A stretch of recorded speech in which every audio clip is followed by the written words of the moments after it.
Hello friends, welcome again to Legum academy.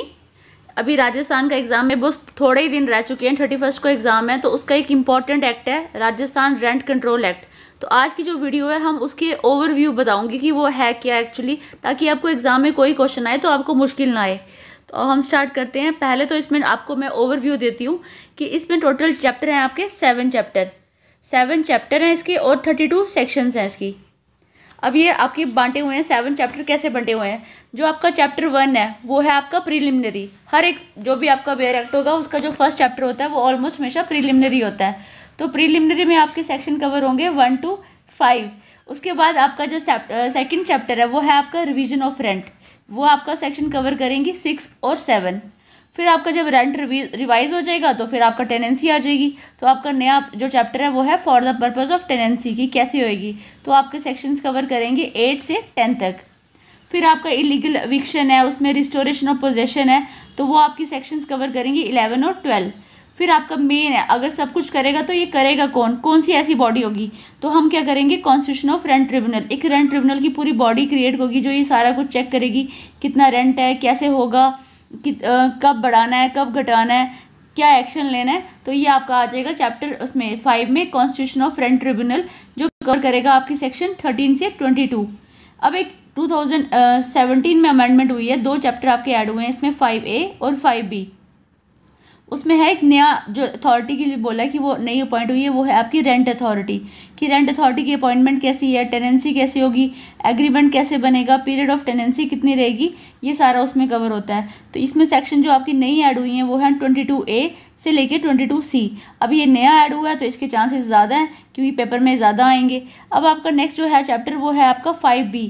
उसमें क्या है आपका रिवीजन ऑफ रेंट, कि रेंट कितना रिवाइज करना है, कौन से सर्कमस्टांसिस में करना है। तो उसका जो आपका और सिक्योरिटी कैसे डिपॉजिट करवाओगे आप, अगर कोई आपका लैंडलॉर्ड नहीं लेता तो आप सिक्योरिटी कहाँ डिपॉजिट कराओगे, रेंट कहाँ डिपॉजिट करवाओगे। तो वो सेक्शन जो आपकी कवर करती हैं वो है 22D से 22G तक। अब लास्ट में जो आपका मेन चीज़ आती है कि अगर आपने रेंट भी रिवाइज हो गया, सब कुछ हो गया, तो एमिनिटीज़ कितनी देनी है। एमिनिटीज़ होती हैं आपकी सुख सुविधाएँ, तो वो कैसे देनी है। तो वो जो सेक्शन है आपकी 23 से 24 ये चीज़ें कवर करती हैं कि एमिनिटीज़ कितनी देनी है, कैसे देनी है, ये है। और आपका जो लास्ट चैप्टर है वो है आपका मिसलेनियस, जो सारा कुछ कवर करता है कि जो कौन रूल बनाएगा, कैसे होगा। तो वो आपकी सेक्शन है 25 से 32 तक। ये तो था ओवरव्यू चैप्टर और सेक्शंस का। अब इसमें 4 शेड्यूल हैं। जो आपका 1A शेड्यूल A है वो बात करता है रेंट ट्रिब्यूनल की, कि एप्लीकेशन लगानी कैसी है, एप्लीकेशन फॉर्म कैसा है, प्रोसीजर कैसा है। जो आपका शेड्यूल B है वो बात करता है एपिलेट ट्रिब्यूनल की, सेम चीज़ की, एप्लीकेशन फॉर्म कैसा है, प्रोसीजर कैसा चलेगा। फिर आपका आता है शेड्यूल C। उसमें क्या है कि रिवीजन कैसे करनी है, कि क्या प्रोसीजर है दोनों एक्ट में रेंट रिवाइज करने का। जो आपका नया शेड्यूल ऐड हुआ है वो है आपका शेड्यूल D। वो आपका इंपॉर्टेंट है कि आपने अगर कोई भी आप टेनेंट रखते हो या कुछ भी, उसकी आपने इन्फॉर्मेशन किसको देनी है, रेंट अथॉरिटी को, ताकि जो वो ऑनलाइन पोर्टल पे करे और कभी भी कोई ट्रेस आउट कर सकता है कि कौन किसके घर में रेंट पे रह रहा है। ये तो था जस्ट एक ओवरव्यू कि आपको कि रेंट अथॉरिटी रेंट एक्ट है क्या। तो अब हम इसको डीपली पढ़ते हैं। तो पहला आपका आता है short title, extent and commencement. Short title को क्या बोलेंगे, इस एक्ट का नाम क्या है, राजस्थान रेंट कंट्रोल एक्ट। कब आया था, ये चीज़ इसकी इंपॉर्टेंट है। तो ये हमारा जो एक्ट है आपका, ये आया था 1 अप्रैल 2003। इसकी जो इन्फोर्समेंट डेट है वो याद रखना आपकी 1 अप्रैल 2003 है। अब आपका शॉर्ट टाइटल में क्या कहते हैं कि है क्या, इसको क्या कहते हैं, वो हमने पढ़ लिया। राजस्थान रेंट कंट्रोल एक्ट 2001 कहते हैं। लेकिन इसमें इंपॉर्टेंट चीज़ है, जब ये फर्स्ट टाइम आया था तो ये उन म्यूनसिपल एरियाज़ में आया था जहाँ पर डिस्ट्रिक्ट हेडक्वार्टर थे स्टेट के। उसके बाद लेटर ऑन जैसे टाइम बीतता गया तो म्यूनसिपल एरियाज़ ने, जब स्टेट गवर्नमेंट उसको नोटिफिकेशन में डालती रही, वहाँ टाइम टू टाइम ये एक्ट लगता गया। तो अगर इनिशियली पूछें तो वहाँ पे आएगा उन म्यूनसिपल एरियाज़ में जहाँ पे स्टेट के डिस्ट्रिक्ट हेडक्वार्टर्स थे ये। तो और उसके बाद आपका ये हो गया शॉर्ट टाइटल। अब नेक्स्ट आता है आपका ऑब्जेक्ट एंड रीज़न। ऑब्जेक्ट की क्यों बनाया, क्या है, मतलब डेफिनेशन क्लॉज की बात करता है। एमिनिटीज़ क्या होती हैं, सुख सुविधाएं। जो आप रेंटेड हाउस लेते हो तो आपको जो सबसे ज़्यादा चीज़ अट्रैक्ट करती है कि आप क्या सोच के घर में एक लेते हो।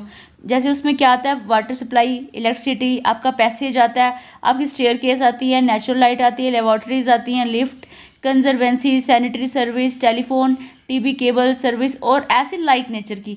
अब इसमें क्वेश्चन आपका ये नहीं आता कि क्या इसमें इंक्लूड है। अगर आपको कभी क्वेश्चन आएगा इस सेक्शन में से तो आता है कि एमिनिटीज़ में क्या चीज़ कवर नहीं होती है। तो आपको ऐसे ऑप्शन आ जाएंगे, स्टेयरकेस, लिफ्ट आ जाएगी, सैनिटरी सर्विस आ जाएगी, टेलीफोन टीवी केबल आ जाएगा, और लास्ट ऑप्शन आ जाएगा आपको वर्कशॉप एंड मोटर गैराज। तो आपका वो ऑप्शन है जो इसमें कवर नहीं होता कि वर्कशॉप और आपकी जो मोटर गैराज है वो आपकी एमिनिटीज़ में कवर बिल्कुल भी नहीं होती हैं। अब नेक्स्ट आपकी जो डेफिनेशन है वो है amenities, appellate rent tribunal. Amenities के बाद जो आती है वो है आपकी एपिलेट रेंट ट्रिब्यूनल। वो क्या है, जो सेक्शन 19 में है, जो स्टेट गवर्नमेंट अपॉइंट करती है। इसको हम डिटेल में पढ़ेंगे। अब आता है लैंडलॉर्ड। लैंडलॉर्ड के बिना कभी रेंट रिवाइज नहीं होगा, और लैंडलॉर्ड नहीं होगा तो टेनेंटेड होम नहीं होगा। तो लैंडलॉर्ड कौन है, ज़रूरी नहीं कि वो ऑनर होगा हाउस का, वो इंसान जो रिसीव कर रहा है या वो किसी को इंटाइटल है रिसीव करने से रेंट किसी प्रीमिसेस का, चाहे खुद के अकाउंट में, चाहे वो बीइंग एजेंट रिसीव कर रहा है, ट्रस्टी रिसीव कर रहा है, गार्डियन कर रहा है, या रिसीवर कर रहा है किसी भी प्रीमिसेस का और किसी के पर्सन के बिहाफ पे। तो और वो प्रीमिसेस जो है वो आपने किसी के टेनेंट को लेट की होनी चाहिए, तो वो लैंडलॉर्ड है। अब आता है आपका लीज़। लीज़ क्या है, लीज़ होता है वही जो ट्रांसफर ऑफ प्रॉपर्टी एक्ट 1882 में आपको बताई हुई है। लीज़ है कि आप एक लीज़ एग्रीमेंट बनाते हो, अगर आपने ईयर टू ईयर करनी है, जब एक्सीडिंग 1 ईयर करनी है तो आप रजिस्टर करोगे। तो सेम डेफिनेशन है जो टीपीए में कवर है। अब होती है आपकी म्यूनसिपल एरिया। म्यूनसिपल एरिया कौन सा है, जो राजस्थान म्यूनसिपलिटी एक्ट में कवर है, जो राजस्थान में ही फॉल करता है। अब आपकी इंपॉर्टेंट डेफिनेशन वो है प्रीमिसेस। प्रीमिसेस क्या होती है, यहाँ पे नेगेटिव डेफिनेशन दी है कि वो लैंड जो एग्रीकल्चर पर्पज़ के लिए बिल्कुल भी यूज़ नहीं होती है, या ऐसी बिल्डिंग या पार्ट ऑफ बिल्डिंग जिसमें फार्म बिल्डिंग नहीं आती है। मतलब ना तो आपको याद रखना, अगर आएगा कि क्या नहीं आता तो आप याद रखना एग्रीकल्चर बिल्डिंग भी नहीं आती, एग्रीकल्चर पर्पज़ के लिए जो यूज़ हो रहा है लैंड वो भी नहीं आता, और कोई फार्म बिल्डिंग है वो भी नहीं आती। तो क्या आता है, रेजिडेंशियल आता है, कमर्शियल आता है, या कोई भी इसी सेम काइंड ऑफ पर्पज़ के लिए वो आता है प्रीमिसेस में। और क्या चीज़ आती है सेम काइंड में, क्या हो गया, गार्डन आ गया, आपके ग्राउंड आ गई, गोदाम आ गया, गैराज आ गए, आउट हाउस आ गए। अगर कोई अपार्टमेंट है जब बिल्डिंग है तो वो भी आ गई। कोई फर्नीचर दिया है ये एमिनिटीज़ में कवर हो जाएगा, तो वो भी आपका प्रीमिसेस का पार्ट ही हो जाएगा। कोई फिटिंग है, एमिनिटीज़ हैं, कुछ भी है जो जिससे आप इंजॉयमेंट करो, बेनिफिट ले सको, वो सारा प्रीमिसेस में कवर होता है। या कोई ऐसी अपार्टमेंट जो आपने, या कोई ऐसी बिल्डिंग जो आप किराए पे दे सकते हो। बट इसमें इंपॉर्टेंट चीज़ जो है, जो क्या कवर नहीं करती, इसमें क्या नहीं आता, कोई रूम या एकोमोडेशन। कहाँ, होटल में, धर्मशाला, आपकी इंस होती हैं, सराएं होती हैं, लॉडिंग और होर्डिंग हाउस और हॉस्टल में। ये इंपॉर्टेंट है कि इसमें क्या प्रीमिसेस में काउंट नहीं होता। जैसे एमिनिटीज़ में वर्कशॉप और मोटर गैराज वगैरह नहीं होते, तो इसमें होटल, रूम में, धर्मशाला, सराएं, जो आपका होर्डिंग हाउस, हॉस्टल, इनमें कवर नहीं होता। और सबसे इंपॉर्टेंट चीज़, जो आपकी रूफ है वो कभी भी प्रीमिसेस का पार्ट होती ही नहीं है। अब आता है नेक्स्ट, ये नया ऐड हुआ है FA, ये 2017 की अमेंडमेंट के बाद आया है। तो रेंट अथॉरिटी। रेंट अथॉरिटी क्या है, जो सेक्शन 22A हमें बताएगी, वो हम डिटेल में पढ़ेंगे। अब आता है आपका रेंट ट्रिब्यूनल। रेंट ट्रिब्यूनल क्या है, एक ऐसा रेंट ट्रिब्यूनल जो सेक्शन 13 में कॉन्स्टिट्यूट हो रहा है। सीनियर सिटीजन कौन है, सीनियर सिटीजन एक ऐसा इंसान है जिसने अभी 65 की एज कवर कर ली है या उससे ज़्यादा कर ली है। मिनिमम क्राइटेरिया कितना आ गया आपका, 65। अब आ गया आपका most important definition, tenant. Tenant क्या है, एक ऐसा इंसान जिसने, जो खुद या उसके बिहाफ पे कोई रेंट दे रहा है, चाहे एक्सप्रेस तरीके से दे रहा है, चाहे इम्प्लाइड तरीके से दे रहा है, और किसको, लैंड जो उसने होल्ड किया हुआ, जो उसके पोजेशन में है। इसमें इंपॉर्टेंट चीज़ क्या है कि इसमें वो टेनेंट आते हैं जिनकी आपकी टेनेंसी पीरियड कवर हो चुका है, मतलब holding, tenancy at holding over, मतलब वो टर्मिनेशन के बाद भी आपकी ही पोजेशन में, आपकी ही लैंड में पोजेशन में बैठे हैं, और जब तक आपको जा तो वो, जब तक डिक्री का ऑर्डर नहीं आता, जब तक जो बैठेगा वो टेनेंट कवर होगा। वो कहते हैं अगर उस टेनेंट की डेथ हो जाए, जो हम सब क्लॉज आई में पढ़ रहे हैं, अगर उसकी डेथ हो जाए तो क्या, अगर तो दिया आपने रेजिडेंट के लिए, तो उसके साथ जो डेथ से पहले उसकी वाइफ, उसके बेटा, उसकी बेटी, उसके पेरेंट्स अगर रह रहे हैं, ऑर्डिनरी रिजाइड कर रहे हैं, लेकिन कब, अप टू हिज डेथ, तो वो आ जाएंगे टेनेंट की डेफिनेशन में। और अगर वो कोई कमर्शियल पर्पज़ के लिए दिया है तो उसके साथ, मतलब बिजनेस के लिए, तो उसके साथ अगर जो वाइफ में, उसकी वाइफ, हस्बैंड, उसकी वाइफ होगी, अगर हस्बैंड है तो वाइफ हो जाएगी, वाइफ होगा तो हस्बैंड वाइफ ऐसा हो जाएगा। लिविंग स्पाउस की बात की है, मतलब लिविंग हस्बैंड या वाइफ नहीं बोला, स्पाउस है कि अगर वाइफ बिजनेस है तो हस्बैंड आ जाएगा उसका। फिर इसमें इसका सन, डॉटर, मदर, फादर सभी आ जाएंगे जो उसके साथ डेथ से पहले ऑर्डिनरी कोर्स ऑफ बिजनेस कर रहे थे। अब आता है लास्ट डेफिनेशन आपकी आती है ट्रिब्यूनल। ट्रिब्यूनल क्या है आपका, एपिलेंट रेंट ट्रिब्यूनल। जो भी, मतलब एपिलेट होगा या रेंट होगा, दोनों में से कोई भी हो सकते हैं। हमने दो ही पढ़े हैं, एक हमने पढ़ा एपिलेट ट्रिब्यूनल, एक हमने पढ़ा रेंट ट्रिब्यूनल। तो वो कहते हैं ट्रिब्यूनल में ये दोनों कवर होंगे।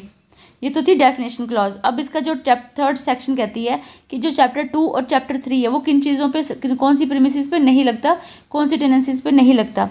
वो कहते हैं नथिंग कंटेन इन चैप्टर 2 और chapter 3 of this act shall apply, किस पे, आपकी क्लॉज 1, क्लॉज 2 और क्लॉज 3 जो आपका ओल्ड लॉ था।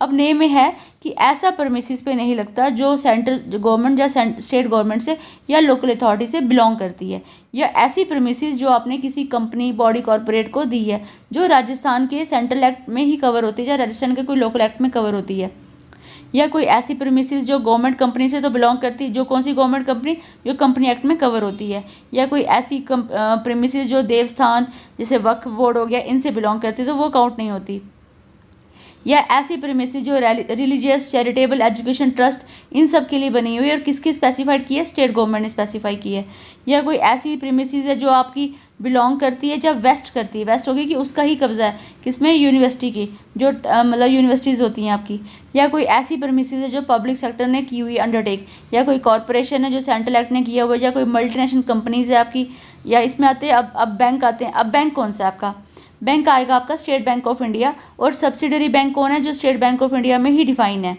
और उसके बाद कॉरस्पॉन्डिंग बैंक जितने भी हैं वो सारे आ जाएंगे, और कोई बैंक जो शेड्यूल बैंक में डिफाइन है वो भी आ जाएंगे जो रिजर्व बैंक नोटिफाई करता है।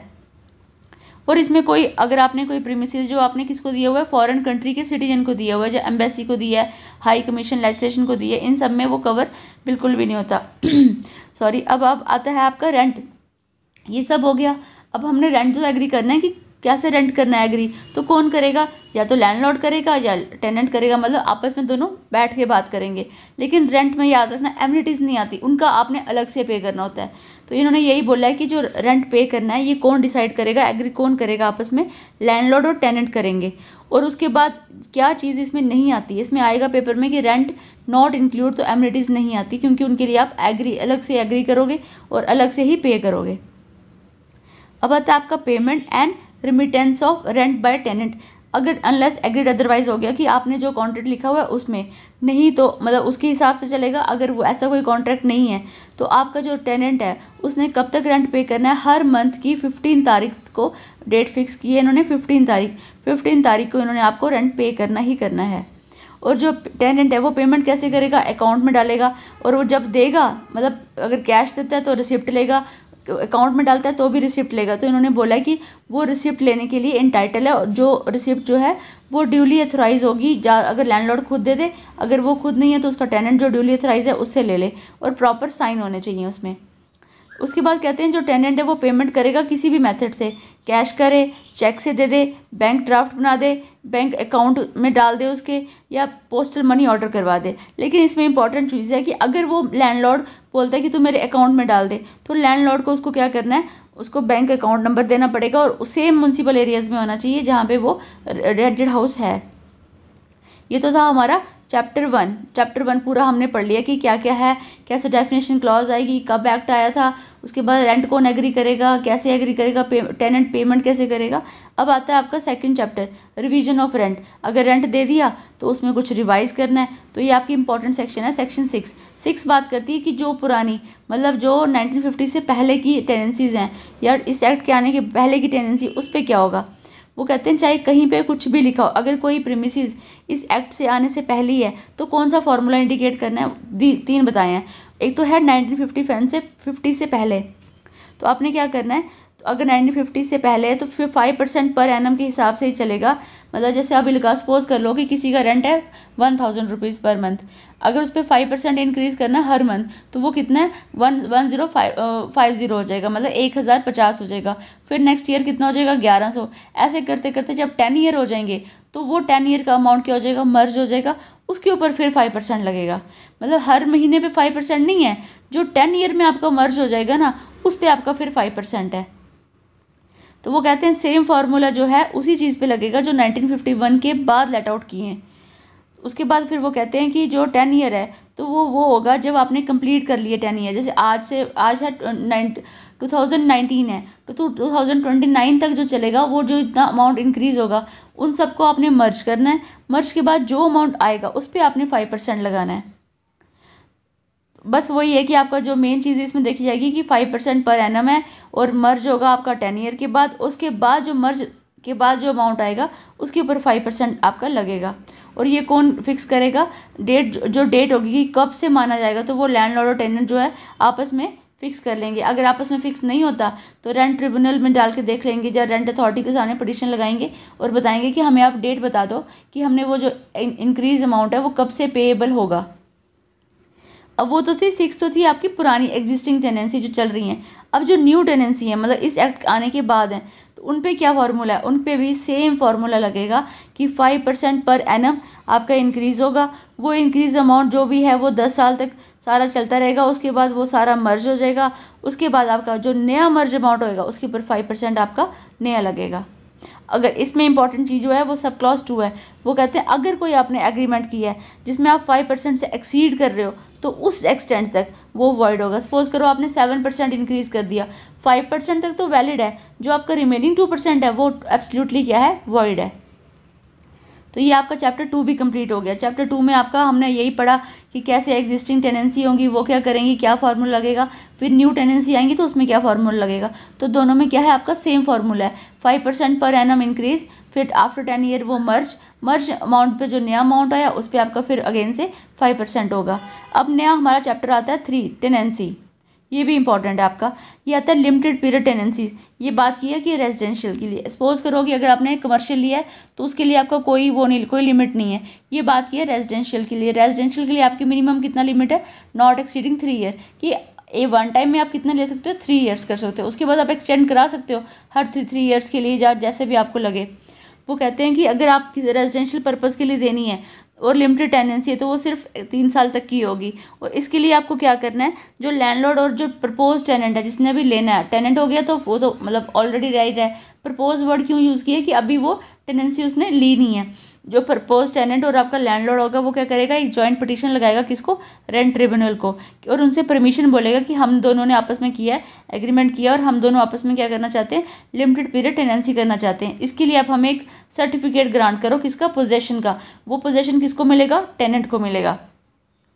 जो रेंट ट्रिब्यूनल है वो क्या करती है, शेल है, मतलब मैंडेटरी है कि परमिशन ग्रांट करेगी इमीडिएटली, और सर्टिफिकेट दे देगी रिकवरी ऑफ पोजेशन का कि और बता देगी कि कब ये सर्टिफिकेट लैप्स होना है, क्योंकि सर्टिफिकेट का भी एक पर्टिकुलर टाइम पीरियड है कि अगर टेनेंट ने उस पर्टिकुलर टाइम पीरियड में पोजेशन नहीं लिया तो वो सर्टिफिकेट क्या हो जाएगा, लैप्स हो जाएगा। आपको फर्दर न्यू पिटीशन लगानी पड़ेगी। जो परमिशन है वो है, अगर आपने सेम परमिशन की मतलब सेम टेनेंट को आपने एक्सटेंड करना है तो कितने टाइम कर सकते हो, 3 टाइम, मतलब वो 9 ईयर तक रह सकता है, उसके बाद वो नहीं रह सकता। वो कहते हैं अगर आपने वो, मैंने आपको बता दिया कि 6 मंथ, हाँ जो टाइम पीरियड है वो है आपका 6 मंथ सर्टिफिकेट का लैप्स हो गए 6 महीने में अगर टेनेंट ने पोजेशन नहीं लिया तो उसके बाद आपको दोबारा से ही पोजेशन की एप्लीकेशन लगानी पड़ेगी। ये तो था 8 क्लास। अब 9 कहता है एविक्शन ऑफ टेनेंट, उसको निकालना कैसे है। वो कहते हैं चाहे कहीं पे कुछ भी लिखा हो किसी भी एक्ट में तो उसको कैसे निकालना, तब तक नहीं निकाल सकती रेंट ट्रिब्यूनल जब तक ये फॉलोइंग कंडीशन पे ना हो, मतलब सेटिस्फाई ना हो। अगर रेंट ट्रिब्यूनल जो है, अगर ये कंडीशन सेटिस्फाई होती हैं जो हम पढ़ेंगे अभी, अगर वो होंगी तो ही वो एविक्शन कर सकती है, अदरवाइज बिल्कुल भी नहीं कर सकती। तो आपकी पहली जो है कि अगर टेनेंट ने आपको 4 महीने से उसका रेंट ड्यू है, नहीं पे किया, तो आप उसको एविक्ट कर सकते हो। और इसमें प्रोवाइडेड ये है कि अगर लैंडलॉर्ड ने बोला था कि अगर लैंडलॉर्ड ने अपना अकाउंट नंबर ही नहीं डिस्क्लोज किया तो फिर ये कंडीशन बिल्कुल भी सेटिस्फाई नहीं होगी करेगा रेंट ट्रिब्यूनल। क्योंकि अगर आप लैंडलॉर्ड ने आपको बोला है कि मेरे अकाउंट में डालो और उसने अपना अकाउंट नंबर ही नहीं डिस्क्लोज किया आपके मांगने पर, सबसे इंपॉर्टेंट कंडीशन है कि आपने उसको बोला होना चाहिए कि मुझे अपना अकाउंट नंबर प्रोवाइड करो। अगर नहीं किया तो फिर आपकी कोई गलती नहीं है, आपको एविक्ट कोई भी नहीं करवा सकता। प्रोवाइडेड फर्दर क्या कहते हैं कि अगर नोटिस नहीं दिया या रजिस्टर्ड पोस्ट या डिमांड से रेंट है तो तब भी नहीं करवा सकते। तो उसकी डेट पीरियड ऑफ नोटिस कितना होगा, 30 डेज का। वो कहते हैं, एक्सप्लेनेशन कहती है for the purpose of this clause, जो रेंट है वो टेंडर करना है या रिमिट करना है थ्रू मनी ऑर्डर लैंडलॉर्ड, अगर प्रॉपर्ली नहीं कर रहा, और having deposit to the rent authority को भी करा सकते हो। कब करा सकते हो, जब टेनेंट विलफुली कॉज कर रहा है, उस डैमेज कर रहा है प्रीमिसेस को। अगर आपकी प्रीमिसेस है उसको तोड़ रहा है, पानी की मतलब टैंकी है उसको तोड़ रहा है, कुछ भी कर रहा है, नुकसान पहुंचा रहा है किसी भी तरीके से, तो आप उसको एविक्ट कर सकते हो। या आपकी परमिशन, लैंडलॉर्ड की परमिशन के बिना, या उसको कोई कंस्ट्रक्शन कर रहा है, मटेरियल ऑल्टर कर रहा है प्रीमिसेस को, या डिमिनिश कर रहा है वैल्यू को, तब भी आप उसको निकाल सकते हो। या किसी तरीके की वो न्यूसेंस क्रिएट कर रहा है या इनकंसिस्ट कर रहा है पर्पस जिसके लिए उसको दी थी उस चीज़ को, मतलब अगर आपने दिया, उसको पढ़ने वाला स्टूडेंट है, पढ़ने के लिए दिया है, अब वो क्या कर रहा है, गैम्बलिंग कर रहा है, लड़के आ रहे हैं ड्रिंक वगैरह कर रहे हैं, गलत नुकसान पहुंचा रहे हैं, तब भी आप उसको एविक्ट करवा सकते हो। अगर आपने टेनेंट ने क्या किया, आपकी परमिशन के बिना होल या थोड़ा सा पार्ट किसको कर दिया, मतलब विदाउट रिटन परमिशन होनी चाहिए। अगर लैंडलॉर्ड की रिटन परमिशन नहीं है तो टेनेंट उसको सबलेट नहीं कर सकता। अगर इसमें से कोई कंडीशन ब्रीच की है तो रेंट ट्रिब्यूनल जो है वो टेनेंट को एविक्ट कर सकती है। इसमें वो बताया हुआ है इन्होंने कि अगर टेनेंट एक्सक्लूसिव पोजीशन में होल या पार्ट ऑफ दी तो यही माना जाएगा कि वो सबलेट नहीं करेगा। अगर करेगा तो सिर्फ रिटन परमिशन होनी चाहिए लैंडलॉर्ड की।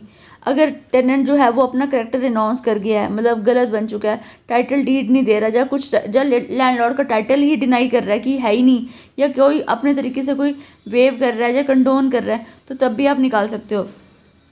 या पहले तो आपने दी थी उसको रेजिडेंशियल पर्पज़ के लिए, बाद में उस रेजिडेंस में क्या कर रहा है, वो शॉप खोल के बैठ गया, कोई बिजनेस शुरू हो गया, तो तब भी आप कर सकते हो, चाहे होली की है चाहे पार्शली की है, तो आपके पास फिर भी एक रीज़न है कि आप उसको एविक्ट करवा सकते हो। और अगर आपने टेनेंट उसको किराए पे दिया था उसकी मतलब सर्विस और एम्प्लॉयमेंट को देखकर, तो अगर वो सीज़ हो जाता है, मतलब छोड़ देता है या नहीं करता, तो तब भी आप उसको निकाल सकते हो।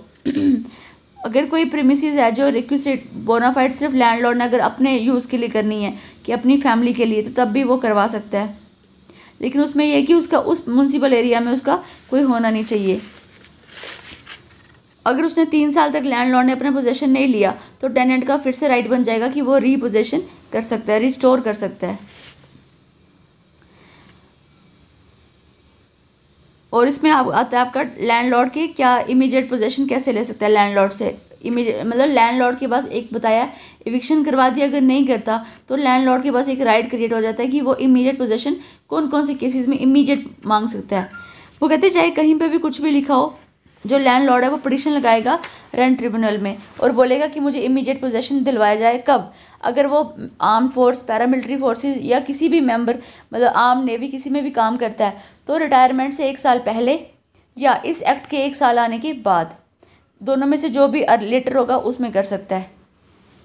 याद रखना, रिटायरमेंट से 1 साल पहले और within a period of 1 year from the date of commencement. और इस जब से जैसे आज 2001 में आ गया तो 2002 तक आप कभी भी एप्लीकेशन लगा सकते हो, विच एवर इज़ लेटर होगा। अगर वो एम्प्लॉई है सेंट्रल गवर्नमेंट का या स्टेट गवर्नमेंट का या किसी लोकल बॉडी का, तो वो कब लगाएगा? 1 साल पहले इस एक्ट से, अपने रिटायरमेंट से, या एक within 1 year from the date of commencement of that. पहले वाले में था सिर्फ प्रायर, इसमें है प्रायर और सब्सिक्वेंट, मतलब अपने रिटायरमेंट के 1 साल बाद या अपने रिटायरमेंट के 1 साल पहले या इस एक्ट के 1 साल से 1 साल के बीच में कभी भी वो पिटीशन लगा सकता है। अगर वो सीनियर सिटीजन है तो वो कैसे लगाएगा? जैसे सपोज करो आपने आज दिया 2019 में, अपने सीनियर सिटीजन ने अपना मकान किसी को रेंट पे दिया, अभी है 2019, तो उसका राइट कब क्रिएट होगा? 2021 के बाद ही वो पिटीशन लगा सकता है, after the expiry of 3 years. अगर कोई डिपेंडेंट है लैंडलॉर्ड का और वो भी मेंबर है आर्म फोर्स, नेवी, सबका, तो उसके पास भी सेम है, या तो वो इमीडिएट कर ले, कब? 1 year from after the death of such member, मतलब अपने फादर की डेथ के 1 साल के अंदर अंदर या इस एक्ट के आने के 1 साल के अंदर अंदर वो डाल सकता है। अगर लैंडलॉर्ड की डेथ के बाद उसकी विडो बचती है तो वो कब लगाएगी इमीडिएट पोजेशन की? Within 1 year from the date of her husband, अपनी हस्बैंड की डेथ के 1 साल के अंदर अंदर उसको ये पिटीशन लगानी है। अगर लैंडलॉर्ड के पास एक से ज़्यादा प्रीमिसेस है तो वो मेंटेनेबल हैं, तो 1 रेंट प्रीमिसेस, तो लैंडलॉर्ड चूज़ करेगा कि कौन सा उसने खुद के लिए रखना है और कौन सा उसने म्यूनसिपल एरिया में। लेकिन ज़रूरी है कि अगर जो वो रखना चाहता है वो म्यूनसिपल एरिया में ही फॉल करना चाहिए। अगर लैंडलॉर्ड ने अपनी ग्राउंड फ्लोर पे after letting out his premises on the ground floor दे दिया, has incurred such permanent disability होगी जिससे कि वो यूज़ नहीं कर सकता, अनेबल हो गया, स्टेयरकेस नहीं यूज़ कर सकता और उसको ग्राउंड फ्लोर चाहिए अपने रेजिडेंस के लिए, तब भी वो इंटाइटल है कि रेंट ट्रिब्यूनल पे एप्लीकेशन लगाएगा ताकि मुझे मिल जाए। और उसमें लास्ट वाला कहता है कि अगर रेंट ट्रिब्यूनल ने रिकवर किया प्रोमिसेस अंडर दिस सेक्शन तो वो प्रोहिबिटेड है कि उसको किसी और पर्सन को नहीं देगा। कितने साल में? 3 साल में। उसको 3 साल खुद के लिए ही रखना पड़ेगा। अगर वो दे देता है तो जो टेनेंट है वो इंटाइटल हो जाता है वापस रिस्टोर कराने का possession on application moved by him before the rent tribunal. Landlord कौन है? जो ऑनर माना जाएगा। इसमें आपका ऑनर माना जाएगा उस रेजिडेंशियल प्रीमिसेस का। ये तो था आपका चैप्टर 3। अब आपका इसमें क्या हमने किया कि टेनेंसी कैसे होगी, कि अगर मतलब टेनेंसी होगी लिमिटेड टाइम पीरियड वाली, रेजिडेंशियल की बात की है। और आपका 9 में है कि एविक्शन कैसे करवाएंगे, 10 में है कि इमीडिएट पोजेशन कैसे लेगा। तो अब आगा आपका चैप्टर 4, वो है restoration of possession of illegally evicted tenant and procedure thereof. अब करेंगे restoration of possession of illegally dispose tenant, आप टेनेंट को जिसको आपने इलीगली तरीके से डिस्पोजेस किया है वो पोजेशन कैसे रिस्टोर करेगा। पहले तो हमने पढ़ा लैंडलॉर्ड कैसे करेगा, अब हम पढ़ेंगे टेनेंट करेगा, टेनेंट कैसे रिस्टोर करेगा। और वो टेनेंट जिसको आपने निकाला है, ज़बरदस्ती निकाला है, इलीगल तरीके से निकाला है, कहते हैं if any tenant is dispose from landlord, निकाल दिया रेंटेड प्रीमिसेस से उसकी मर्जी के बिना या ड्यू प्रोसेस ऑफ लॉ नहीं अपनाया, तो वो विद इन 30 डेज, जिस दिन उसको नॉलेज हुई, सपोज करो कि अगर वो अपने मीटिंग के लिए 20-25 दिन के लिए चला गया और उसको कोई नॉलेज नहीं थी कि मुझे निकाल दिया है, तो जिस दिन भी वो वापस आएगा और उसको नॉलेज आएगी, हम वहाँ से टाइम लिमिटेशन पीरियड हम वहाँ से काउंट करेंगे from the date of knowledge of such dispossession. वो क्या करेगा, पटिशन फाइल करेगा रेंट ट्रिब्यूनल पे और अपना पोजेशन रिस्टोर करवा लेगा। वो कहते हैं प्रोसीजर क्या है इसका, जो टेनेंट है और कोई और पर्सन जो मतलब टेनेंट के थ्रू क्लेम कर रहा है पोजेशन, सेक्शन 11 में वो फाइल करेगा पटिशन किसको, रेंट ट्रिब्यूनल को, और वो जो होगी उसमें एफिडेविट लगेंगी उस एप्लीकेशन में प्लस डॉक्यूमेंट होंगे। अगर टेनेंट है तो वो रिकवर कर लेगा, रिप्लाई भी देगा। जो रेंट ट्रिब्यूनल है उसको लेने के बाद वो नोटिस देगा किसको, लैंडलॉर्ड को, उसमें वो एफिडेविट डॉक्यूमेंट की कॉपी साथ ही फिक्स करेगा और उसको देगा 21 दिन का नोट, मतलब 21 दिन में आपको सर्विस करवानी है लैंडलॉर्ड की। फिर लैंडलॉर्ड ने क्या करना है, अपना रिप्लाई करना है फाइल, उसके साथ क्या होगा, एफिडेविट होगा और कोई डॉक्यूमेंट देने हैं तो वो भी होगा जिन पर लैंडलॉर्ड रिलाई कर सकता है। फिर जो नोटिस है वो कैसे होगी, सीपीसी के थ्रू होगी, पूरा प्रॉपर सर्विस प्रोसेस सर्वर जाएगा और करवाएगा। और सफिशेंट जैसे मोड्स हैं कि आपकी एक्नॉलेजमेंट रजिस्टर पोस्ट या खुद जाकर, तो उसको हमने क्या माना है, सफिशेंट सर्विस मानी है। फिर लैंडलॉर्ड क्या करेगा, अपना रिप्लाई फाइल करेगा प्लस एफिडेविट और डॉक्यूमेंट करेगा।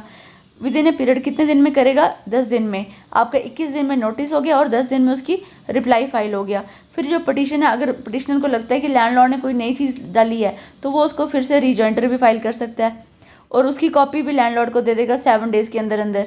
जो रेंट ट्रिब्यूनल है वो डेट फिक्स करेगा हियरिंग की, और वो कितनी मिनिमम डेज़ कितने, 15 दिन के अंदर उसको करनी है। और जो पटिशनर है वो पटिशन जो है आपकी वो डिस्पोज हो जाएगी कितने पीरियड में, 90 डेज़ में। तो इंपॉर्टेंट चीज़ क्या थी, 21 दिन में आपकी सर्विस, जो आपको पेपर में कंफ्यूज कर सकती है। तो पहले में क्या, 21 डेज़ आपकी सर्विस के लिए, उसके बाद 10 डेज़ लैंडलॉर्ड अपना रिप्लाई फाइल करेगा। अगर पटिशनर को लगता है कि टेनेंट को लगता है कि लैंडलॉर्ड ने कुछ अलग से डाला तो वो रीजॉइंटर फाइल करेगा, उसके कितने दिन है, 15 दिन है। फिर वो डेट फिक्स करेगी रेंट ट्रिब्यूनल, उसके कितने डेज़ हैं, 15। उसके बाद जो पूरी पटिशन जो है डिस्पोज करनी है वो आपके पास है 90 डेज़।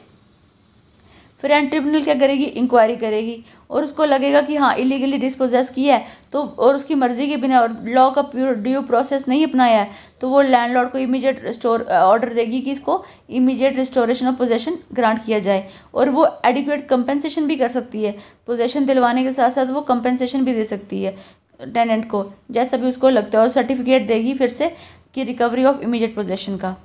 आपका चैप्टर 4 बस यही कहता है कि जब अगर टेनेंट को आप इलीगली डिस्पोजेस करोगे तो उसको कैसे वापस पोजेशन दिलवाना है। अब आता है आपका चैप्टर 5, वो बात करता है कि अब ट्रिब्यूनल को कैसे बनाएंगे, प्रोसीजर क्या चलेगा रिवीजन ऑफ रेंट का, इविक्शन कैसे करानी है, अपील कैसे होगी और एग्जीक्यूशन कैसे होगी। तो पहला आता है आपका कॉन्स्टिट्यूशन। आज हम चैप्टर आपका 5 तक ही करेंगे, जो नेक्स्ट वीडियो बनाऊंगी वो 5th A से बनाऊंगी, क्योंकि वो नया आपका चैप्टर ऐड हुआ है, उसको हम डिटेल में पढ़ेंगे क्योंकि क्वेश्चन आने के ज़्यादा चांसेस हैं उसमें से। अब आता है आपका चैप्टर सेक्शन 16, ये कहती है कॉन्स्टिट्यूशन ऑफ रेंट ट्रिब्यूनल की। रेंट ट्रिब्यूनल हमने बनाना है, जो स्टेट गवर्नमेंट है वो क्या करेगी, कॉन्स्टिट्यूट करेगी रेंट ट्रिब्यूनल, जहाँ उन जगहों पर जहाँ पे उनको लगता है कि ज़रूरी है, और नोटिफाइड कर देगी ऑफिशियल गैजेट में।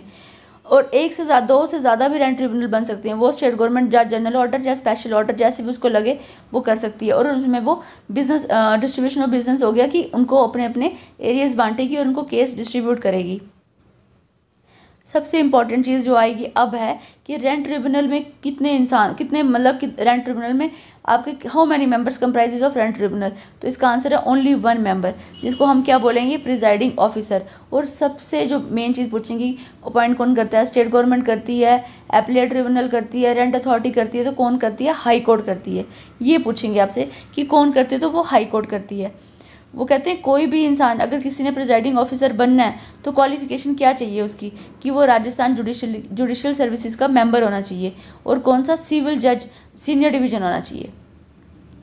जूनियर डिवीजन बिल्कुल भी नहीं बनेगा रेंट ट्रिब्यूनल। कौन बनेगा? सीनियर डिवीजन, सिविल जज सीनियर डिवीजन आपका क्या बनेगा? Presiding officer of rent tribunal. वो कहते चाहे कुछ भी लिखो, जो हाई कोर्ट है ना वो ऑथोराइज करेगा presiding officer of rent tribunal को कि कौन कौन से फंक्शन तूने डिस्चार्ज करने हैं। ये तो था आपका सेक्शन 13। अब जब हमारी रेंट ट्रिब्यूनल बन गई फिर वो क्या करेगी? रेंट को रिवाइज करेगी। अब 14 सेक्शन है। जो लैंडलॉर्ड है वो क्या करेगा? रिवीजन के लिए जाएगा उसमें लैंड ट्रिब्यूनल के पास कि मेरा रेंट जो है वो रिवाइज करो। कौन सा रेंट? जो सेक्शन 6 और 7 में, मतलब एग्जिस्टिंग टेनेंसी और न्यू टेनेंसी की बात की है, वो रेंट ट्रिब्यूनल में एक एप्लीकेशन पिटीशन फाइल कर देगा एफिडेविट और डॉक्यूमेंट के साथ सेम। फिर वो करेगा, फिर वो नोटिस भेजेगा इसको टेनेंट को, जो अपोजिट पार्टी है। कितने दिन का नोटिस है? 30 डेज़ का। और अपोजिट पार्टी जो टेनेंट है वो फाइल करेगी अपना रिप्लाई कितने दिनों में? 30 डेज़ में। और उसके बाद जो ट्रिब्यूनल है वो क्या करेगा? सेम वही सीपीसी वाला प्रोसीजर चलेगा, या तो प्रोसेस सर्विस खुद करवा ले, उसके बाद या रजिस्टर पोस्ट से जाए या एक्नॉलेजमेंट से जाए। उसके बाद पटिशनर आ गया, उसने अपनी कॉपी डाल दी, अपनी रिप्लाई फाइल कर दी 30 डेज़ में। फिर वो क्या करेंगे? डेट फिक्स करेंगे, वो होगी 15 डेज़ की। और उसके बाद जो पूरी डिस्पोज करेगा ये कब? 90 डेज़ की डेट फिक्स करेगा, और जो पूरा आपका ये सब कुछ ख़त्म करेगा वो आपका ख़त्म करेगा 150 डेज़, मतलब 150 डेज़ में सब कुछ ख़त्म हो जाएगा। तो इसमें हमने क्या याद रखना है कि कितने दिन का नोटिस है रिवाइज रेंट का। पहले तो रेंट एप्लीकेशन लगाएगा उस एफिडेविट उसके साथ, फिर नोटिस जाएगा उनको 30 डेज़ का, फिर 30 डेज़ में उसने सर्विस होगी। उसके बाद फिर वो अपना रिप्लाई फाइल करेगा 90 डेज़ में, फिर वो डेट ऑफ हियरिंग फिक्स करेगा 90 डेज़ में, और फिर डिसाइड हो जाएगी 150 डेज़ में। ये याद रखना है इसके अंदर आपने। फिर आता है procedure for eviction of rent, कि रेंट को आपने कैसे प्रोसीजर कैसे करना है। जो लैंडलॉर्ड और कोई और पर्सन जो उसे क्लेम कर रहा है तो वो कैसे करेगा? वो एफिडेविट लगाएगा और जिस पे वो क्लेम कर सकता है।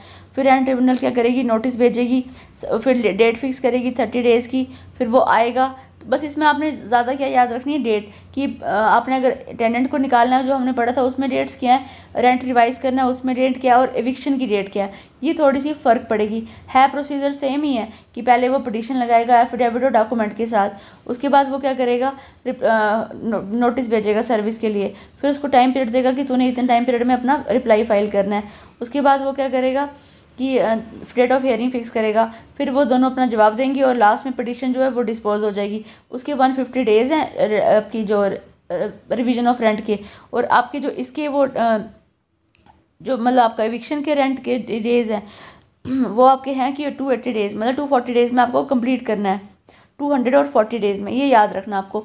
240 डेज़ हैं आपकी एविक्शन ऑफ टेनेंट को निकालने के, 150 डेज़ हैं आपके रेंट को रिवाइज करने के, और 90 डेज़ हैं टेनेंट को अपना पोजीशन वापस लेने के। ये 3 डेट्स तो मोस्ट इंपॉर्टेंट है आपकी। डेट ऑफ हियरिंग और ये इंपॉर्टेंट नहीं है आपकी, ये इंपॉर्टेंट है कि टेनेंट जो है वो कितनी देर में अपना जो पोजीशन है वो रिकवर करेगा, वो है 90 डेज़। उसके बाद लैंडलॉर्ड कितने जो रेंट रिवाइज होगा वो है 150 डेज़, और कितने में लैंडलॉर्ड उसको एविक्ट करेगा फिर से, वो है आपके 240 डेज़।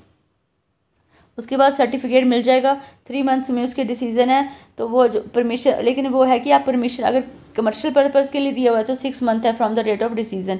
रेजिडेंशियल के लिए याद रखना 3 मंथ है, और कमर्शियल के लिए आपके 6 मंथ हैं। अब आता है आपका procedure for recovery of immediate possession. हमने 15 में पढ़ा कि वो है procedure for eviction of tenant. अब है आपको इमीडिएट, जैसे हमने इमीडिएट पोजेशन की वैसे ही है। जो लैंडलॉर्ड और कोई पर्सन इमीडिएट कर रहा है फाइल पिटीशन की और उसको कह रहा है कि मुझे इमीडिएट पोजेशन दिलवाया जाए, सेम आपको कॉपियाँ जाएंगी कितने में? 30 डेज़ में सर्विस होगी। उसके बाद उन्होंने उसको सेम सीपीसी का प्रोसीजर चलेगा, फिर उसने अपना रिप्लाई फाइल किया 30 डेज़ में। उसके बाद उन्होंने कोर्ट ने अगर रीजॉइंटर है तो 15 डेज़ हो जाएंगे।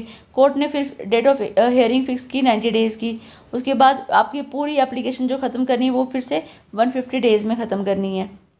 और समरी इंक्वायरी चलेगी कि लैंडलॉर्ड पहले चेक करेंगी कि लैंडलॉर्ड ने जो बताया कि वो सेटिस्फाई होता भी है। सेक्शन 10 में जो हमने पढ़ा था कि वो किसी आर्मी मेंबर का आर्मी से है या डेथ हो जाती है, उसकी विडो है या उसकी LRs हैं या सेंट्रल गवर्नमेंट अथॉरिटी, तो वो सारी आपकी कंडीशन सेटिस्फाई होंगी। उसके बाद ही सर्टिफिकेट देगी रेंट ट्रिब्यूनल लैंडलॉर्ड को कि तू इमीडिएट पोजीशन ले ले टेनेंट से। और कितना है आपका जो आप कितने टाइम पीरियड में एग्जीक्यूट करवा सकते हो? सिर्फ 3 मंथ्स में। अब आपका आता है next, fixing of date of appearance of party before appellant rent tribunal. अब तो हम यहाँ तक तो पढ़ते रहे हम रेंट ट्रिब्यूनल कि जैसे हम बोलेंगे कि सीनियर सिविल जज सीनियर डिवीजन।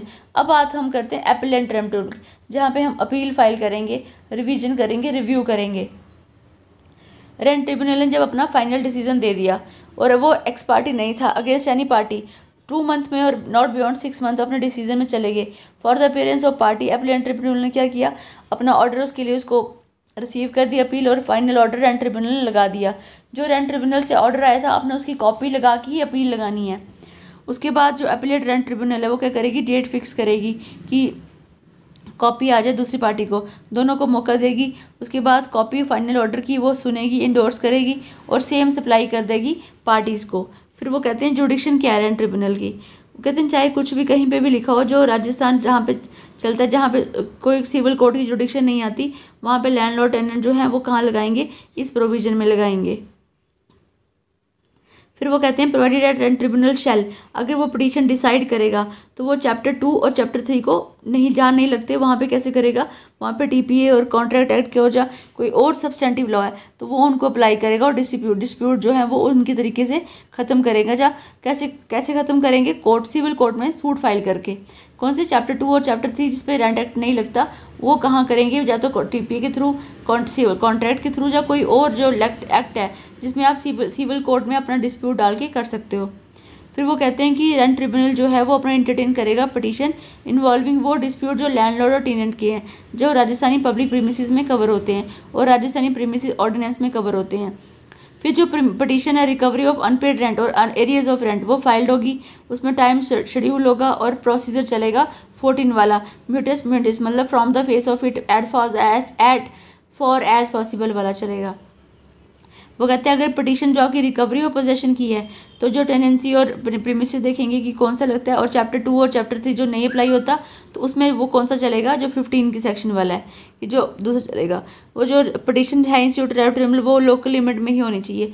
जुडिक्शन में आपने ये याद रखना है कि अगर चैप्टर 2 और चैप्टर 3 जो हमने बात की कि नहीं लगता तो वो कैसे गवर्न होगा, टीपीए के थ्रू गवर्न होगा या कॉन्ट्रैक्ट के थ्रू गवर्न होगा, कैसे होगा, सिविल कोर्ट में पिटीशन लगाएंगे। और जितना भी ये सारा राजस्थान एक्ट जो भी चलेगा लैंडलॉर्ड का, ये विद इन आपकी लोकल जुडिक्शन होना चाहिए। अब आता है आपका appellate rent tribunal, appeal and limitation thereof. State government क्या करती है, number of appellate rent tribunal करती है। जैसे उसने नंबर ऑफ रेंट ट्रिब्यूनल बनाए, अब उसने क्या किया, number of appellate rent tribunal बना दिए जहाँ जहाँ ज़रूरी थी।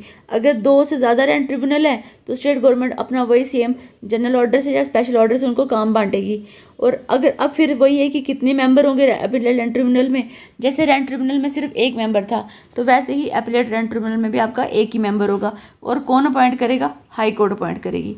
अब कौन बन सकता है, ऐसा इंसान बन सकता है presiding officer appellate rent tribunal का जो राजस्थान हायर जुडिशरी में, उसमें था सिविल जज सीनियर डिवीजन, इसमें आ गया सेशन जज की बात की है, और जिसको मिनिमम कितना एक्सपीरियंस होगा, 3 इयर्स का। और हाई कोर्ट जो है वो अथोराइज करेगी presiding officer of 1 appellate tribunal कि जैसे हम सेशन जज में पढ़ते हैं या डिस्ट्रिक्ट जज में पढ़ते हैं कि एक डिस्ट्रिक्ट का जो डिस्ट्रिक्ट जज है वो दूसरे डिस्ट्रिक्ट का भी काम संभाल लेता है, तो सेम हाई कोर्ट जो है वो अथोराइज कर सकती है एक presiding officer appellate rent tribunal का कि दूसरे प्रिजाइडिंग ऑफिसर का भी काम संभाल ले। और जो फाइनल ऑर्डर होगा रेंट ट्रिब्यूनल का, उसकी अपील कहाँ जाएगी, अपीलेट रेंट ट्रिब्यूनल में जाएगी, लेकिन विद इन लोकल जुडिक्शन, ये ज़रूरी है। और कितने दिन में जाएगी, 60 डेज में जाएगी। कब से, जब से फाइनल ऑर्डर की कॉपी आ गई है। अपीलेट रेंट ट्रिब्यूनल क्या करेगा, नोटिस सर्व करेगा अपील, कॉपी ऑफ अपील के साथ रिस्पोंडेंट को देगा, डेट फिक्स करेगा जो रेंट ट्रिब्यूनल में की हुई ऐसी की हुई है। इफ़ द रिस्पोंडेंट फेल, अगर नहीं आता तो वो एक्स पार्टे भी कर सकती है। और appellate tribunal shall issue notice accompanied by copy of appeal, फिर वो डेट फिक्स करेगी 30 डेज़ की। रिस्पोंडेंट आएगा, उसको पूरा मौका दिया जाएगा कि तू बोल कैसे सारे सीपीसी वाले चलेंगे। उसके बाद वो डेट ऑफ हियरिंग फिक्स करेगी कितने दिन की, 45 डेज़ की। ये याद रखना 45 डेज़ की, क्योंकि अपीलेंट का एक ही है कि वो 45 डेज़ में डेट फिक्स करेगी और उसको कितने दिन में ख़त्म करनी है वो अपील, 180 डेज़ में। ये याद रखना 45 डेज़ में वो नोटिस करेगी, 45 डेज़ में तो वो डेट फिक्स करेगी और 180 डेज़ में वो टोटल अपील अपनी डिस्पोज कर देगी। और वो कैसे देगी अपना डिसीज़न, जो उसको लगता है कि जस्ट और प्रॉपर डिसीज़न देगी। और वो कैसे, एडिशनल एफिडेविट भी मंगवा सकती है, डॉक्यूमेंट भी मंगवा सकती है। तो इसमें क्या चीज़ है कि वो क्या नहीं करेगी, एविडेंस नहीं लेगी, वो सिर्फ एफिडेविट और डॉक्यूमेंट ले सकती है। वो इंटरलोकेटरी भी पास कर सकती है, और अगर अपील पेंडिंग है तो वो लगता है कि कुछ इंटरलोकेटरी करना है, कि एविक्शन करवानी है, रिस्टोरेशन करवानी है, एमिनिटीज़ में चेंज करवानी है, तो वो भी करवा सकती है। और एपीलेट जो ट्रिब्यूनल है वो रिकॉर्ड करेगी रीज़न किसके लिए, अगर वो कंफर्म करती है रेंट ट्रिब्यूनल का ऑर्डर, या वेरी करती है, या सेटिसाइड करती है, रिवर्स मॉडिफाई कुछ भी करती है, तो वो इसके लिए स्पेशल रीज़न रिकॉर्ड करेगी। या अगर उसको लगता है इंटरेस्ट ऑफ जस्टिस, वो केस रिमांड वापस भी कर सकती है किसको, रेंट ट्रिब्यूनल को। और उसमें क्या लगा सकती है कि अप्रोप्रिएट रिकवरी करवानी, सर्टिफिकेट लगा सकती है, और फाइनल होगा और नो फर्दर अपील होगी, फिर दोबारा नहीं होगी और ना रिवीजन लगेगी। फिर वो कहते हैं अगर किसी एप्लीकेशन पार्टी की किसी एप्लीकेशन पे और आफ्टर नोटिस वो हेयरिंग सुनेगी, उसके बाद उसको ऑन मोशन भी वो कर सकती है। और एपीलेट रेंट ट्रिब्यूनल क्या करेगी, ट्रांसफ़र करेगी रेंट ट्रिब्यूनल से दूसरे रेंट ट्रिब्यूनल। अगर लगता है कि एक रेंट ट्रिब्यूनल 22 हो गई है, नहीं काम प्रॉपर कर रही, तो वो एप्लीकेशन की मतलब पार्टीज़ की एप्लीकेशन पे या ऑन मोशन वो क्या कर सकती है, ट्रांसफ़र कर सकती है from one rent tribunal to another rent tribunal, जैसा भी केस लगेगा उसको। उसके बाद वो ट्राई करेगी खुद, या अगर वो खुद भी मंगा सकती है तो खुद करे, या डिस्पोज करे किसी और भी तरीके से, या ट्रांसफ़र करे, जैसा भी उसको लगता है।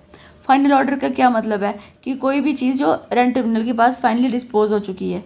अब आता है 19A, power of tribunal to order payment of rent arrears thereof during pendency of petition और अपील। वो कहते हैं on application of the landlord, जो ट्रिब्यूनल जो भी होगा, जो shall after hearing the parties को सुन लिया, अपील मतलब पटिशन है रेंट ट्रिब्यूनल की बात की, और अपील है एपीलेंट रेंट ट्रिब्यूनल की, जो भी होगा टेनेंट जो है वो पे करेगा लैंडलॉर्ड को सारे ड्यूज़ जितने भी उस टाइम पे चलते रहें, और क्या करेगा, कंटिन्यू करता रहेगा पे रेंट जब तक कि पटिशन या अपील चल रही है, जैसा भी होगा, जब जब ड्यू होगा। फिर आ गया एग्जीक्यूशन ऑफ द ऑर्डर। अब ऑर्डर एग्जीक्यूट कैसे करवाने हैं। रेंट ट्रिब्यूनल जो है शेल है, मैंडेटरी है। अगर कोई एप्लीकेशन उस पर पार्टी एप्लीकेशन लगाती है तो वो किस मैनर में करेगी, बताया हुआ है कि या तो वो अटैचमेंट कर देगी प्रॉपर्टी, या सेल करेगी। कौन सी प्रॉपर्टी, चाहे मूवेबल हो चाहे इमूवेबल हो, किसकी, अपोजिट पार्टी की। या अरेस्ट करवाएगी या डिटेंशन करवाएगी, या अटैचमेंट करेगी, वन और मोर बैंक अकाउंट पे अटैच कर सकती है, जितना अमाउंट कितना कर सकती है, जितना अमाउंट सेटिस्फाई हो जाए। या कोई अटैचमेंट करेगी सैलरी अलाउंस, अगर कोई गवर्नमेंट एम्प्लॉई है, नेशनलाइज बैंक में है, या लोकल अथॉरिटी कहीं पे भी एम्प्लॉई है, या अपॉइंट करेगी कोई एडवोकेट को एज ए कमिश्नर और कुछ उसको रिनोमिनेशन देगी, और या तो उसको डिप्यूट करेगी कि बता कि कैसे कैसे करना है लोकल एडमिनिस्ट्रेशन। फिर वो डिलीवरी पोजीशन दे देगी उसको एप्लीकांट को। फिर ट्रिब्यूनल इनके अलावा क्या करेगी, एग्जीक्यूट करेगी फाइनल ऑर्डर, और जो जो उसको लोकल एडमिनिस्ट्रेशन लोकल बॉडी और पुलिस है उनसे वो हेल्प लेगी, वो उनको असिस्ट करेंगे। अगर टेनेंट फिर भी वेकेट नहीं करता 3 महीने के अंदर इस सर्टिफिकेट के बाद, तो वो लाइबल होगा from the date of issue certificate recovery of possession plus mean profit भी देगा। और वो कितना होगा, 2 टाइम्स रेंट। जैसे 1000 रुपये रेंट है तो उसका वो 2 टाइम्स हो जाएगा फॉर द रेजिडेंशियल पर्पज़, और 3 टाइम हो जाएगा अगर कमर्शियल पर्पज़ है। ये याद रखना, पेपर में क्वेश्चन आएगा कि जो इंक्रीज़ करेंगे अगर 3 महीने में टेनेंट खाली नहीं करता, अगर तो है रेजिडेंशियल तो आपके आएगा ट्वाइस, जितना आपका रेंट है उससे ट्वाइस हो जाएगा। अगर आपका कमर्शियल पर्पज़ है तो थ्राइस हो जाएगा, ये याद रखना। फिर रेंट ट्रिब्यूनल क्या करेगा, एग्जीक्यूशन कंडक्ट कराएगा फाइनल ऑर्डर के थ्रू। फिर वो समरी मैनर में उसको डिस्पोज कर देगा, कितने दिन में, 45 डेज़ में। अगर पेपर में आ जाए कि रेंट ट्रिब्यूनल जो एग्जीक्यूशन करवा रहा है वो कितने दिन में आप उसका डिस्पोज करना है, 45 डेज़ में, याद रखना। और कौन से मैनर होगा, समन, वारंट, समरी, तो समरी मैनर होगा। अब नेक्स्ट आता है आपका procedure and power of rent tribunal और एपीलेंट रेंट ट्रिब्यूनल। अब इनका प्रोसीजर क्या यूज़ करेंगे पावर, और क्या प्रोसीजर चलेगा। वो कहते हैं हर केस में जब रेंट ट्रिब्यूनल एपीलेंट ट्रिब्यूनल एविडेंस लेगा तो वो एफिडेविट के थ्रू लेगा, और जो एपीलेंट रेंट ट्रिब्यूनल है वो क्या करेंगे, अगर उनको नेसेसरी लगता है इंटरेस्ट ऑफ जस्टिस के लिए तो विटनेस को वो कॉल भी कर सकते हैं एग्जामिनेशन के लिए और क्रॉस एग्जामिनेशन के लिए, और ऑर्डर भी कर सकते हैं अटेंडेंस इसके लिए कि तूने कब कब आना है। और जो डॉक्यूमेंट फाइल हुए हैं उनको डिस्टिंक्टली मार्क भी कर सकता है कि एग्जिबिट लगा सकता है, दिस इज एग्जिबिट 1 है, या जो भी है उसको रेडिंग से करेगा या जैसे भी उसको लगता है। और रिस्पोंडेंट की वो सेपरेट करेगा, मतलब आपके पटिशनर के अलग करेगा और रिस्पोंडेंट के अलग अलग एग्जिबिट लगाएगा, और उनके ऊपर मार्क्स लगाएगा, सिग्नेचर लगाएगा, उनको मार्क डॉक्यूमेंट देंगे ABCD जो भी है रेडिंग से करेंगे। इंक भी पूछें तो रेडिंग होगी।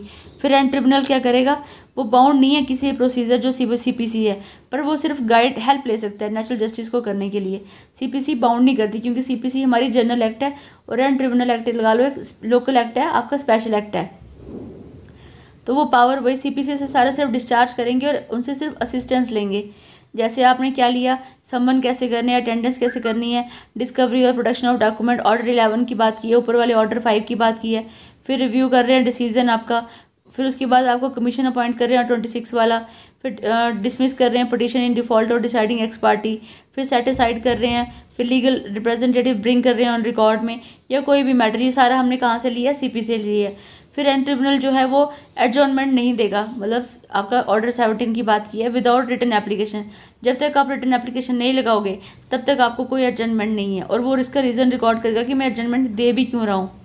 उसके बाद जो भी प्रोसीडिंग है वो जुडिशियल प्रोसीडिंग मानी जाएगी सेक्शन 93 to 28 के माध्यम से। अब आता है आपका procedure and power of rent authority. Provision जो है वो सेक्शन 21 में वो रिगार्ड होंगे रेंट ट्रिब्यूनल मोटिस मुंडेंडिस। रेंट अथॉरिटी जो है वो उसको एंटरटेन करेगी, पिटीशन सुनेगी और डिसाइड कर देगी जैसे भी उसके पास है। रेंट अथॉरिटी का जो नाम है वो सब्स्टिट्यूट हो गया रेंट ट्रिब्यूनल से। उसके बाद आते हैं मॉडल फॉर्म। मॉडल फॉर्म क्या, हर पिटीशन और जो आपकी अपील है वो कैसे चलेगी, मॉडल फॉर्म जो कहाँ स्पेसिफाई है, जो हमने पहले स्टार्टिंग में पढ़े थे आपके शेड्यूल A और शेड्यूल B में कि रेंट ट्रिब्यूनल में कैसे लगेगी और सर्टिफिकेट कैसे इशू होंगे, वो सारा उसमें है। तो आज हमारी वीडियो इतनी है, बाकी हम जो नेक्स्ट वीडियो बनाएंगे वो चैप्टर 5A से बनाएंगे जो नया ऐड हुआ है। तो तब प्लीज़ आप सबसे ज़्यादा आपको मैं यही